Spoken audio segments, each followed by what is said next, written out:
Hi, my name is Sandra Choisit. I was born here in Los Angeles, California, July 15th, 1974. Both of my parents were both born here in Los Angeles as well. Their families may not have necessarily came from Los Angeles. Both of my maternal parents, my grandmother, my mother's family, came from Texas. My father's family, his mom was born here in Los Angeles. His father, on the other hand, was born, I believe, in Chicago. So I have a diversity of family members. My father was in the U.S. Air Force, so he went in there and he studied communications. So he's a communications technician, where he went from working for the government to, in the military that is, to working for Motorola with the cell phones in the early days before they got so small that they fit in your pocket, to working for the city of Los Angeles with the police department, to DWP, where he retired. My mother, on the other hand, her early days of my childhood, she stayed home and took care of me and my sister.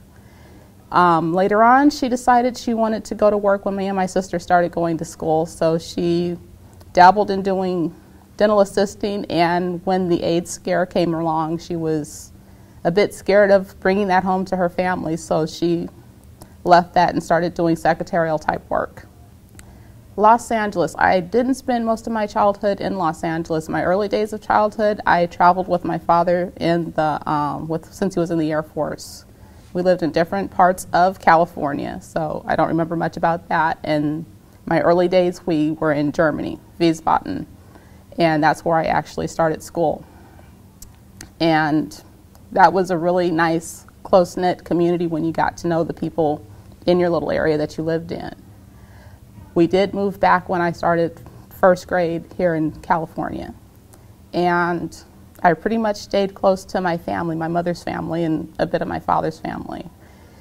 And I really didn't see a lot of the city because my family kept me very sheltered. But what I did see, it seemed like a really happy place to live.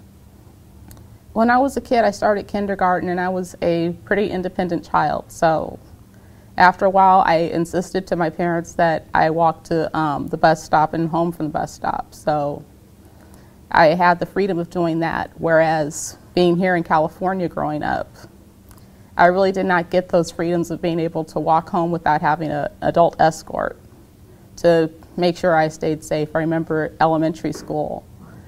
My cousins went to the neighboring junior high school, and they would tell my mom, or the classmates would tell my mom, that there was going to be some sort of a gang problem. And she would end up going to go pick up my cousins from their school. So I first started school in Germany. Have no idea what the name of the school was, connected with the U.S. government and the military. When I got stateside and started school, I went to Warren Lane for a year. For a couple of years, my parents sent me to a Lutheran private school. Then after that, I went to Los Angeles Public School, which was Dublin Elementary School. Then Orville Wright Junior High School to Westchester High School, which is where I graduated.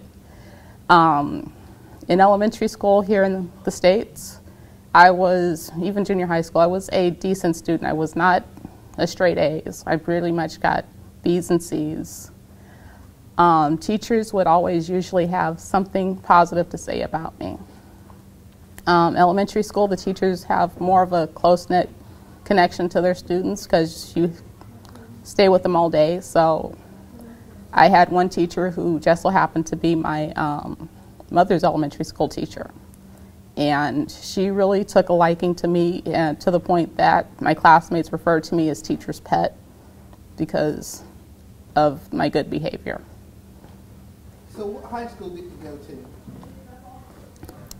I went to Westchester, where I had pretty much a good time being there. I did my studies as I did. I was attempting to take college prep courses to get me prepared to go to college, but it didn't seem to pan out because of my parents going through a divorce at that time. My first job was in high school working at Burger King. It was a job I got by accident. I was just on a random day with my sister and her friends and one of mine, and Just so happens they were opening up a new Burger King in the mall, and they all filled out an application that day. I didn't feel like I was dressed appropriately to go out for a job, so I didn't bother. But my sister and one of her friends got the job. So they had gone for their training, and after the training was done and they were being placed into their location of working, they called to try to figure out what time my sister could go to work. My mother had just been in a car accident with me and my sister, so she was not in her right state of mind after the accident because of medication and the pain from having whiplash and whatnot, that she didn't realize that they were looking for my sister for the job position to do the placement, and they ended up talking to me and asking me for my time, when was I available, and because they felt bad about having me come in for something that they made a mistake on and they still actually needed the extra help, they gave me the position anyway. I attempted to go to a junior college, which seemed to be a little bit more than I could handle as far as education. The demands were a little too high, so I ended up going to trade school. The first one was for cosmetology to do hair. The second one was massage therapy, which is a therapeutic help for people in the medical field. My favorite job, I worked in a movie theater after, well, I guess in the 90s. I stayed there for almost 10 years, and I made a lot of good friends, or actually not a lot, a couple of good friends, who I still somewhat talk to today. 10 years ago, I met my husband, and we have a 7-year-old son. My husband is a Muslim. He's the reason I converted to Islam. I was raised in a family, my grandfather, actually as my step-grandfather, was a very religious person. He believed that a family that prays together stays together. So with my husband Simba being Muslim himself, I felt that even if I didn't convert, I should at least learn the religion and practice it alongside him. My knowledge of Islam was very thin, but for whatever reason, I had a lot of Muslims that passed through my life. I had a lady in the neighborhood I grew up in who would teach the kids how to greet people Islamically. Okay, when I was growing up, there was a lady that was in our neighborhood who would pass by and teach the children how to greet each other Islamically. Junior high school, my PE coach. I didn't know at the time he was Muslim, but with what I've learned now. What do you think about Muslims around the world now, especially what the media has to say about them? I don't think the media paints Muslims in the proper light. People are people, they do things for reasons. And without having all information about the reasons that they do what they do, there's a chance and opportunity for people to misunderstand. The people that I've come across as far as Muslims, they're some of the most kindest people that you could possibly meet. I think getting out and basically showing people by your own personal actions what it is to be a Muslim would be a good help. People, with the way the media paints Muslim and Islam, is really negative. It says basically that people are constantly warring, they're always fighting with somebody, and it really is not so. They're fighting for basically to be who they are as far as their culture and their religion says they should be. And it's not right for another group of people who have a different culture, a different religion, to come in and say, this is right, this is wrong. But if you're going out and showing people how to be, because you're following your practice to your best of ability and your understanding, and you're showing that regardless of what religion you're practicing, you're a good person, you show that Islam is possibly a good thing that you may want to look into for your own personal practice. I think it does have a longevity. The United States has always been a place that has been looked at as being a melting pot. It's different cultures, different ideologies, different beliefs coming together and becoming one. And as long as people work together, learn about each other, there's a possibility for everything mixing together and becoming harmonious. If people open up their hearts and their minds to learn and understand each other, there's more of a possibility for the two to meet and be harmonious and work together. I converted to Islam because of my husband's practice. I grew up in a family of Christians. The religion did not necessarily fit with me. The things that I saw growing up weren't always positive as far as the Christian church went. I didn't learn much about my father's religion because my mother was more domineering in the family and she wanted us to be Baptists rather than Lutheran. So I kind of picked and chose my religions and studied different things. And my husband brought to me Islam. It's been around for a while. Different people in my passing. My grandfather was a very spiritual man, deeply in his Christian faith. One of his beliefs was that a family that prays together stays together.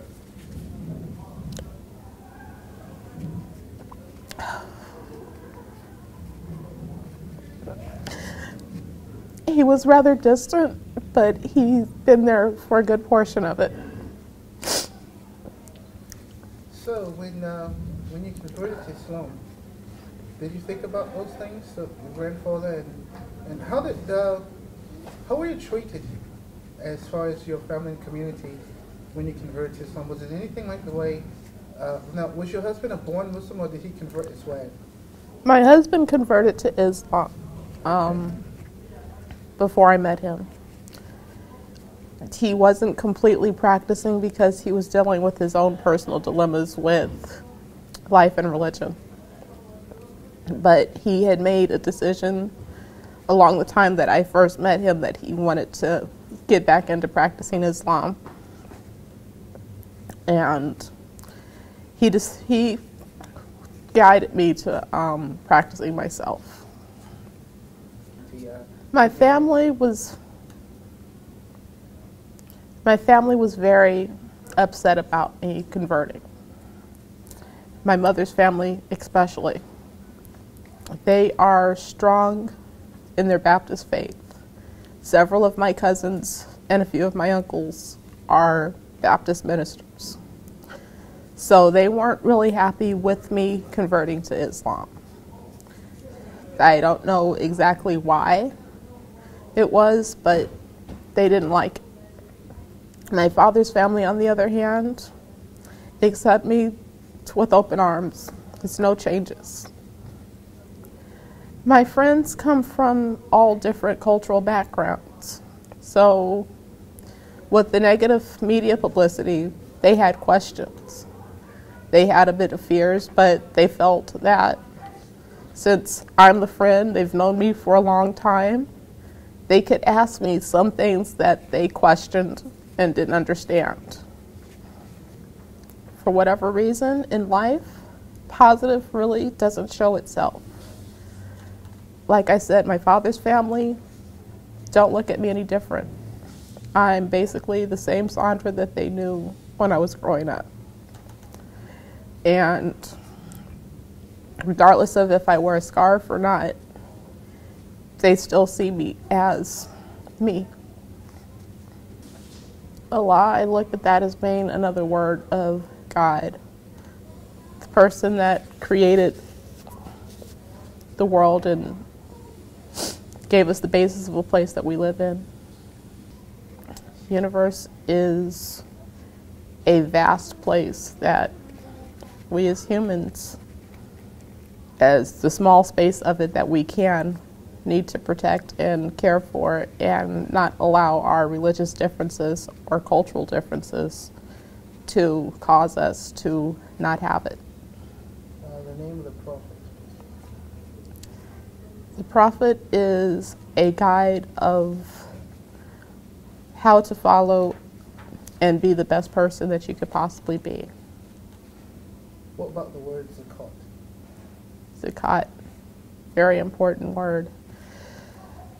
People need to reach out to their community, their fellow man, and help them whichever way they possibly can.